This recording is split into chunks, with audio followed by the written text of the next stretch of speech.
Good afternoon, YouTube. Welcome to Fairy Face Dell Productions.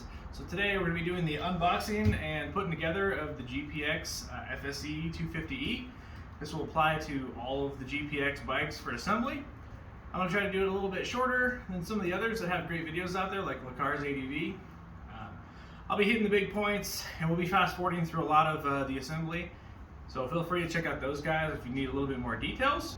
But I kind of wanted to give everybody an idea of putting one of these together. It's a little bit time consuming, but it's not hard, and pretty much anybody can do it if you've got some tools. All right, first step's going to be just taking all the cardboard and stuff off.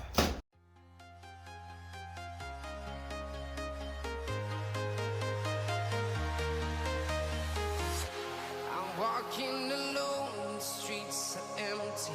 The only thing I can see is my own silhouette. I'm getting stronger, step by step. The clock is ticking, but there's no time for regrets.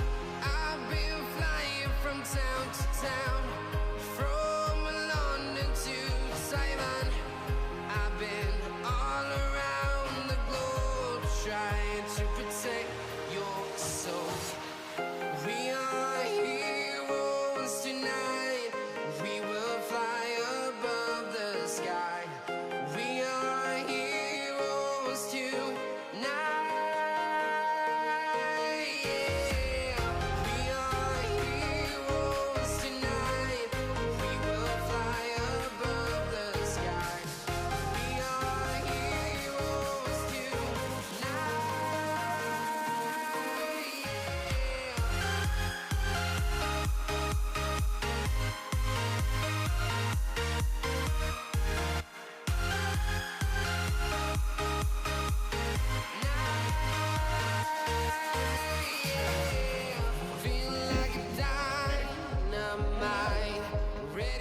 Wow. Time we got 12 minutes. Okay.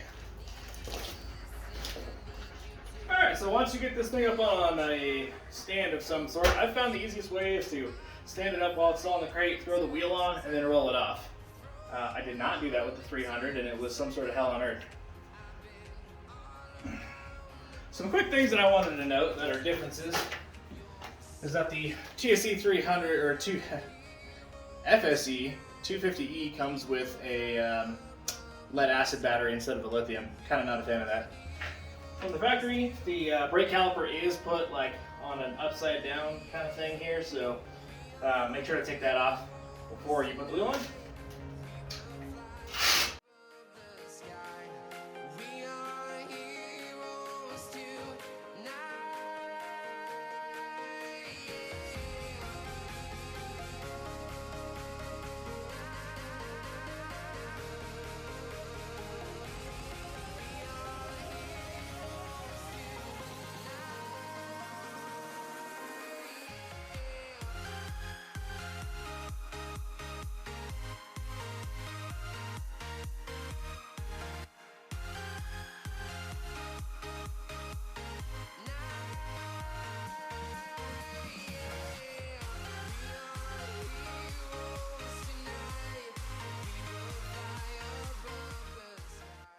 Snug up these front forks and this front axle for the time being, and we'll torque everything down later.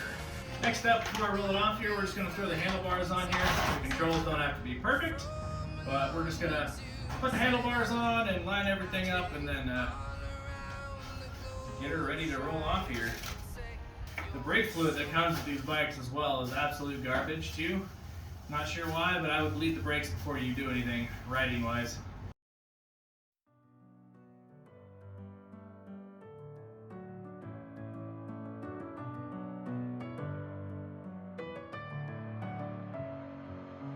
Messing with my head again. You had your heart set on me, but these feels, they come and go, and they come so easily. Tell me what it is about you that I can't forget, but you're breaking down my walls again, just to set me free. Why do I, baby, why do I love the way you are, will always leave me? Why do I, baby, why do I love the touch but never love the feeling? Why do I, baby, why do I love the way you are?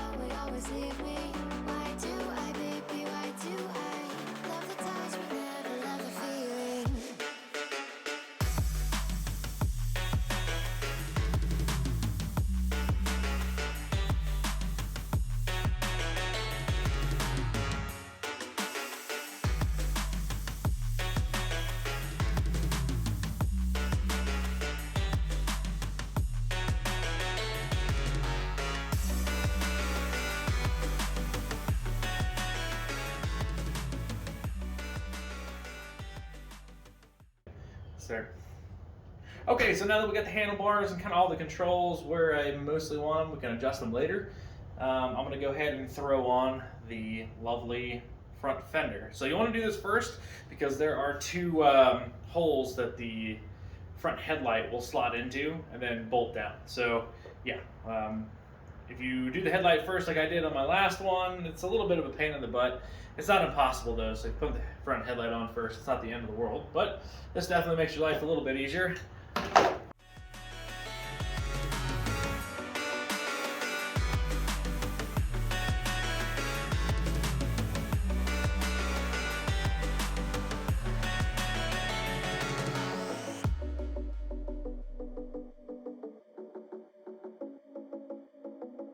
Alright, so before I get to doing the whole front headlight and everything, I like to put the battery in first. That way I can double check which wires go to which signals, and we can just kind of get that out of the way from the get-go.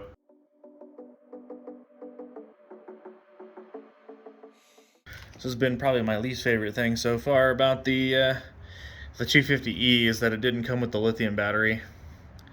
I know it's a little bit more of a budget price point, but I'd love to see the lithium battery.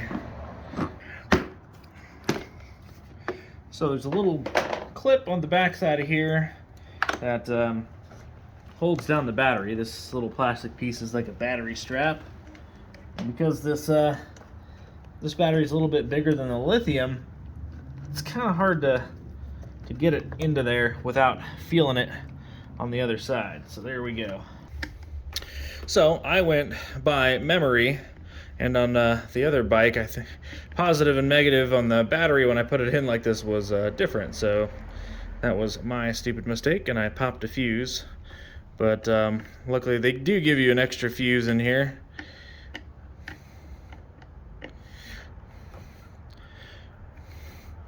Since the 300 has multiple and a lot more fuses, you get a whole bunch of extras with your 300.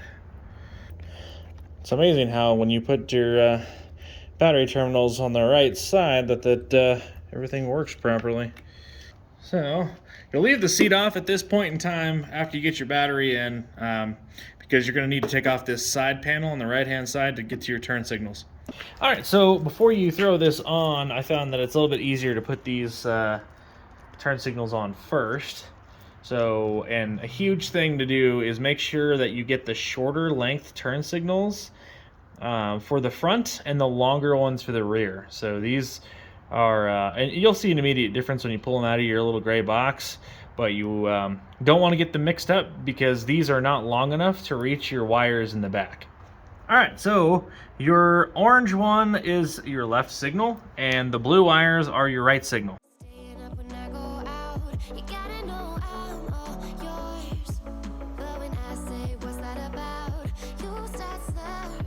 Okay, also helps to put your lovely little straps on first. You can put them on after, I suppose, but it's a little bit harder to reach around once you get all this stuff kind of hooked up. Alright, so when you get this up here, your first thing that you're going to connect, or I would connect anyway, is your front brake sensor, so or switch, which is going to be the green with the yellow wire and black. So that'll be your rear brake switch. So pop that in, check it, shows red, cool. And I'd turn the bike off in between checking things. Then your other switch here, I assume this is going to be for the high-low beam on the front. So there's no other switchy things, so makes sense. So plug that one in. And then one of my kind of least favorite things is how the signals connect. I don't much care for these little pluggy dealios, but it does work. And then this is the primary power for the headlight. You can't miss this one, it's the only 4-pin. Alright, remember what I said here. Orange goes to the left, blue to right. Alright, there you go. Now before you put it all together, I would probably check to see if it's correct, because I'm dyslexic and I can't get my left and my right from half time. So left blinky, right blinky. Let's see if the headlight works. There's the low beam, there's the high beam. Ta-da. Oh, actually I forgot one key component because I wasn't paying attention, which is your horn. So you can see like a colored prong on here. Should be your green connector, I think. Really, truthfully, a horn will work, I think, in either direction, because that's how speakers work. I would say that that worked. Seems like the brake, the brake line on this bike's a little bit shorter. Of course, I do have the front fork all the way extended. All right, so these straps kind of suck. I can't do it with my hands, so if anybody else knows a better way to do these other than buying new straps, feel free to throw your suggestions in the comments below. I got them with a pair of channel locks, and I have a flathead screwdriver ready to go, and I just pull it like hell.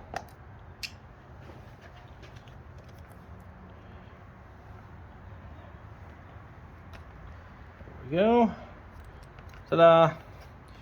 That's pretty much the easiest way that I have found to do that. You just have to be careful not to rip the material. All right, so the next part, we're going to do the turn signals. So they're underneath this right side panel here, which is a little obnoxious to get mostly back on. And then also at this point, don't forget, we still got to do all of the torquing up the front as well as unbinding the forks. So we'll do that in a little while. But we rolled off of the pallet and everything else, the stand, because we don't need it right now. I'm able to do this. This piece right here is snapped in up here, and then I undo this bolt right here, and that's enough to get to the bolt for this panel underneath here.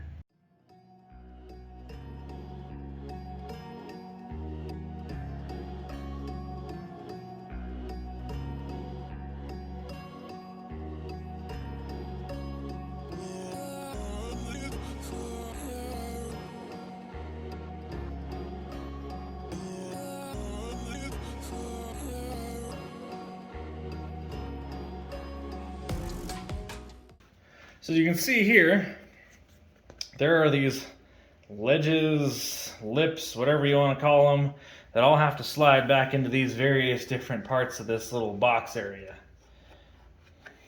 So keep that in mind when you're putting this back together. And then there's this part up here, which you can kind of rock into it, and you can kind of see it's already got stress on it, probably from the factory, then putting in there.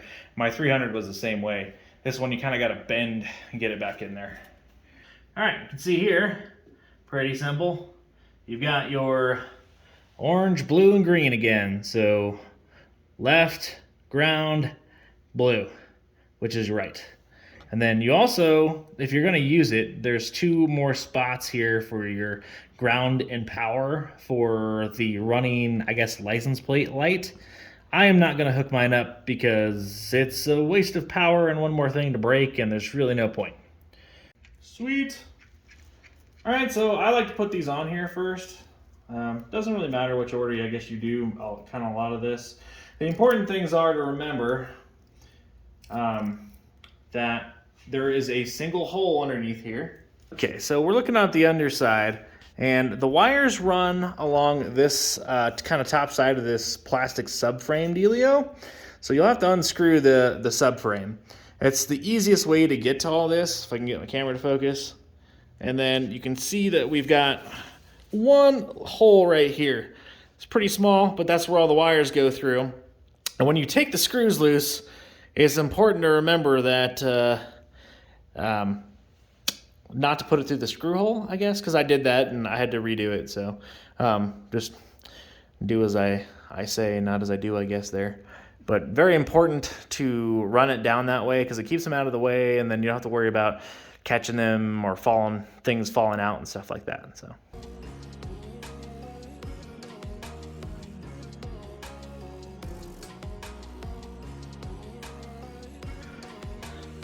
you see here where this is where the brake light already runs. This is where you're going to run underneath this subframe here from the hole to where you've got your connections over here.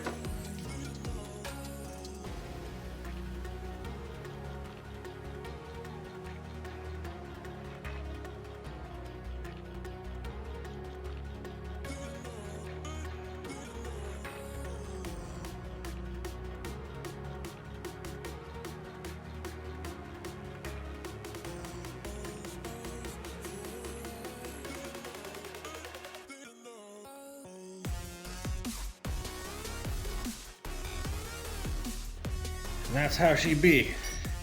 Now, make sure you don't lose this little sleeve that goes up on the underside of where the subframe is.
Now we're going to get the forks all properly set up and make sure there's no binding or anything crazy going on.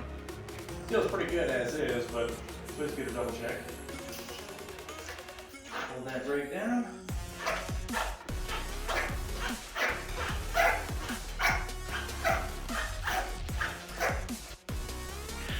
All right, guys, so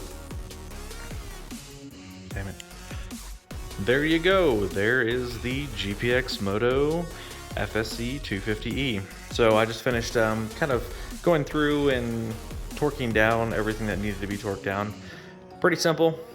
It only took a few minutes with my trusty Harbor Freight torque wrench.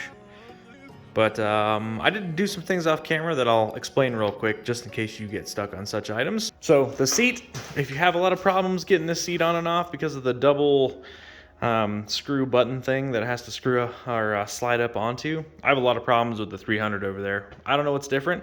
This one slides on just fine, and they're tightened all the way down.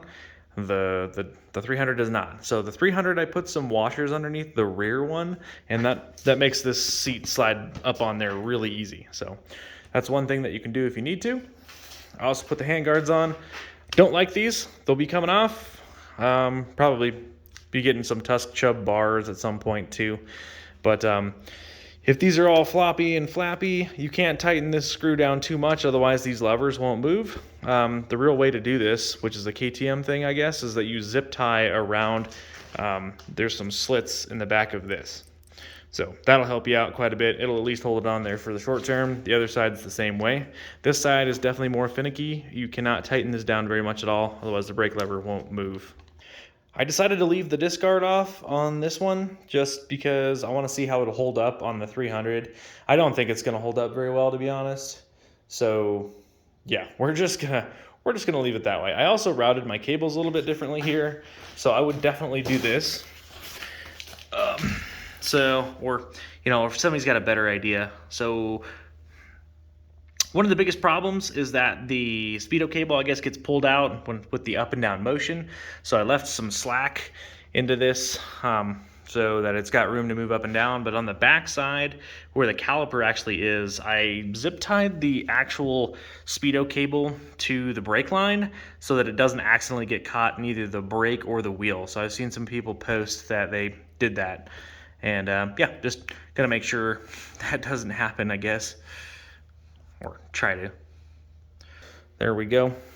So changing it to miles per hour, you just hold down this little button here. If you see this, it'll change to kph. Hold it down again, goes to miles per hour, in case you need to know that. So everything works. So another word of caution, just as a whole, the front brakes come pretty bad. So they need to be bled. All the bikes that we've gotten from GPX Moto are in desperate need of always needing the fronts bled. So the rears actually feel pretty good. They're not spongy or squishy or anything else. I don't know what it is they do different about the fronts, but the fluid is like this milky yellow color and is gross. So I'm gonna bleed that out. So what'll help you out a lot there is to get yourself a little Harbor Freight hand vacuum bleeder. Works fantastic. I bled the other one in a few minutes. Well, there she is, all done. I hope you guys found this useful or helpful in some sort of way. I tried to be pretty detailed where it needed to be and tried to kind of go fast where it was more or less common sense. So let me know what you guys think. There are other videos that are fantastic for putting these together from crate to finish. Lacar's ADV helped me out a lot looking at those videos early on when we were taking apart the first ones.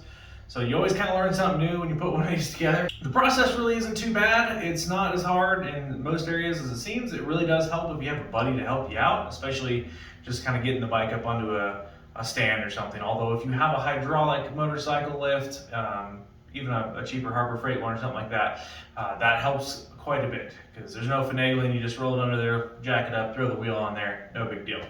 As always with all of these bikes and pretty much any bike that you're going to buy, go through and check all of the nuts and bolts that they're torqued down properly, and also be sure to check your fluids. So the 300 definitely was low on radiator fluid, very low as well as low on oil. This bike here was also low on oil, and yeah, you want to make sure that you check all that stuff before you go ahead and fire it up and ride it around, because you don't want to destroy a brand new motor. Thanks for watching, guys. We'll catch you in the next one. Ferret Face out.